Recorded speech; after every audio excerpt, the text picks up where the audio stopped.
क्या आपने कभी रात के तारों को देखकर उनमें छुपे रहस्यों के बारे में सोचा है? जादुई, हमेशा चमकते हुए नेब्यूला के नीचे एक छोटे से गांव में एक लड़का जॉन रहता था।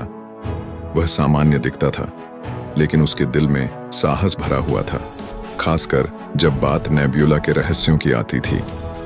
जॉन को उसके दादाजी ने एक शानदार टेलीस्कोप दी थी।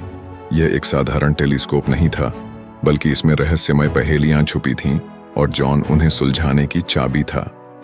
एक तूफानी रात, जॉन ने चमकते तारे को देखकर नेब्यूला की तरफ टेलीस्कोप घुमा दिया। नेब्यूला ने जवाब दिया कि आओ और मुझे खोजो। हफ्तों के मेहनती तलाश के बाद जॉन ने टेलीस्कोप की मदद से इस रहस्य को सुलझाया। इसने उसे एक पास की पहाड़ी में छुपी गुप्त गुफा की ओर रास्ता दिखाया। नेब्यूला के मार्गदर्शन में जॉन ने पहाड़ी में प्रवेश किया। नेब्यूला ने उसे दिशा दिखाई और वो लंबी गुफा के अंदर चला गया। जैसे ही वह गहराई में बढ़ता गया, हवा ठंडी हो गई और चुप्पी छा गई। जॉन को घबराहट होने लगी, लेकिन जॉन का निर्णय अटल था। पहाड़ के अंदर उसने एक बड़े कमरे को खोजा जिसमें एक धड़कता हुआ क्रिस्टल था। यह नेब्यूला के जादू का स्रोत था, एक शक्ति जो समझ से परे थी और सफलता का खजाना थी।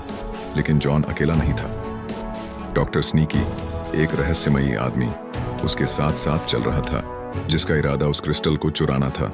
एक मुकाबला हुआ और चैम्बर बिजली से चमकने लगा।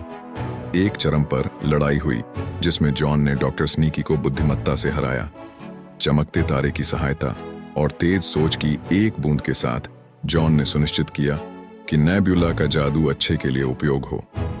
जब गुफा टूटने लगी तो जॉन ने बहादुरी से अपना बचाव किया।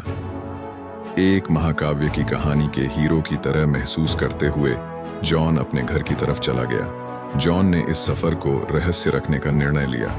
नेब्यूला आसमान से हमेशा चमकता रहा, इसके रहस्यों को जानने वाला केवल एक साहसी लड़का, जिसके लिए यह सफर जीवन भर के लिए यादगार हो गया।